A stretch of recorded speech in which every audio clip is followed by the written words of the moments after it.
Hello beautiful ladies, कैसे हैं आप सभी लोग। आज हम बात करने वाले हैं आपकी ब्यूटी के बारे में, यानी कि आपके हेयर के बारे में।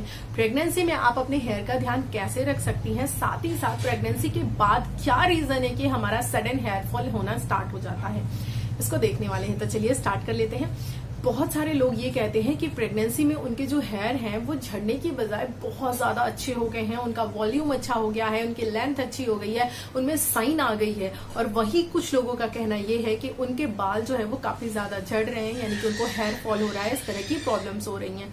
तो इसमें आपको ध्यान ये रखना है कि अगर आपका बाल साइनी या अच्छा हो रहा है तो आपका मतलब ये है कि आपकी बॉडी जो है वो जो आपकी हेयर ग्रोथ हो रही है उसी फेज पर वहां पे आपके हेयर्स रुक गए हैं, यानी कि वो उसी फेज में है।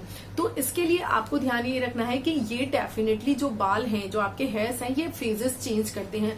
तो जो बाल एक ग्रोथ पर पहुंच गए हैं उनका झड़ना लाजमी है, वो आज नहीं तो कल झड़ेंगे ही। तो वो डेफिनेटली वो डिलीवरी के बाद झड़ेंगे। और डिलीवरी के बाद आप अपनी केयर भी कम करते हो, जैसे कि आपकी नींद कम होती है, आपको स्ट्रेस होता है कि बच्चे का ध्यान रख रहे हैं कि नहीं, बच्चा ठीक से फीड कर पा रहा है कि नहीं कर पा रहा है, इन चीजों का ध्यान रखते हैं हम।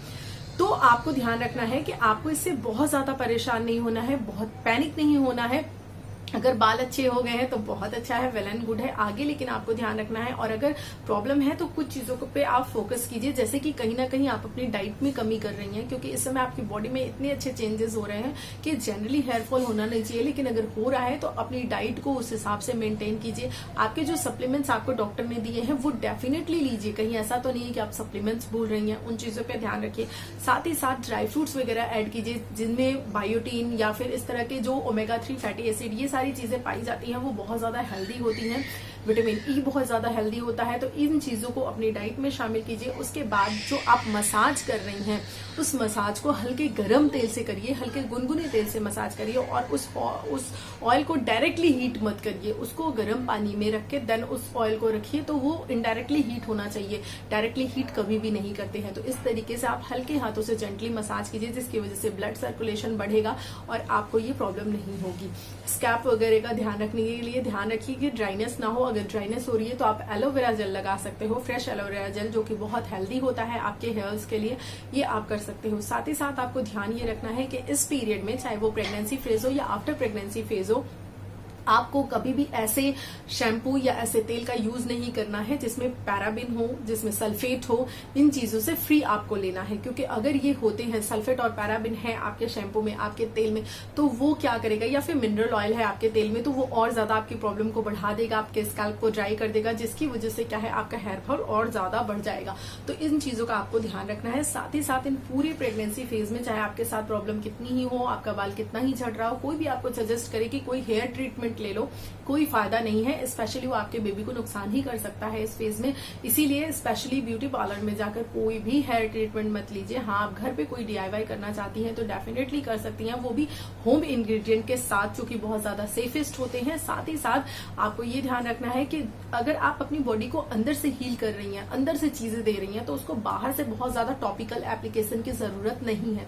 तो इसीलिए अंदर से फोकस करिए कि कितना न्यूट्रिशियस चीजें हम ले रहे हैं। इन चीजों को आप लेंगी तो आपकी जो प्रॉब्लम है अपने आप सॉल्व हो जाएगी। और मेरा मानना है कि आपको कुछ समय के लिए अपने बालों की चिंता, अपने फेस की, अपने स्किन की चिंता छोड़ देनी चाहिए। बस आपको थोड़ी केयर करनी चाहिए, लेकिन स्ट्रेस नहीं लेना चाहिए, क्योंकि अगेन आप स्ट्रेस लेंगे तो ये पूरी एक साइकिल बन जाती है कि आप स्ट्रेस लेते हैं, हेयर फॉल होता है, फिर आप हेयर फॉल देखते हैं, फिर आपको स्ट्रेस होता है, तो ये पूरी साइकिल जो है वो चलने लगती है। इसीलिए स्ट्रेस मत लीजिए, केयर कीजिए और हैप्पी रहिए।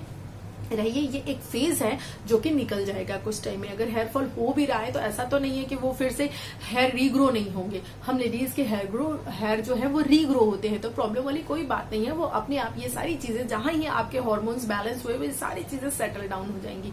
तो इन चीजों का ध्यान रखिए, अपने बेबी से बात कीजिए, कॉन्सेंट्रेट कीजिए, उधर जिधर करना है, इधर इन चीजों पे ज्यादा ध्यान देने की जरूरत नहीं है। हाँ, कुछ DIYs कीजिए, अच्छे तेल की मसाज कीजिए, केमिकल फ्री चीजों का यूज कीजिए, अच्छा खाइए पीजिए, थोड़ा सा योगा करिए, हल्का मसाज दे करके बहुत अच्छा आप स्लीप ले सकते हैं, क्वालिटी स्लीप, जिसकी वजह से आपको ये बेनिफिट्स देखने के मिलेंगे।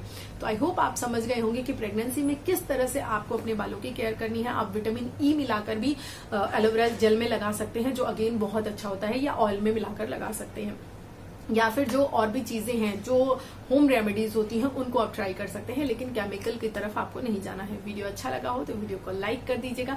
अगली वीडियो में मिलेंगे किसी और बेहतरीन इन्फॉर्मेशन के साथ। तब तक आपका बहुत बहुत धन्यवाद कि आप मेरे रिलेशनशिप वाले वीडियो को पसंद कर रहे हैं। और अगर आपने नहीं देखा है तो डेफिनेटली जाकर मेरे उस वीडियो को देखिए जिसमें मैं प्रेगनेंसी में कौन से रिलेशन की क्या भूमिका है इस पर बात कर रही हूँ।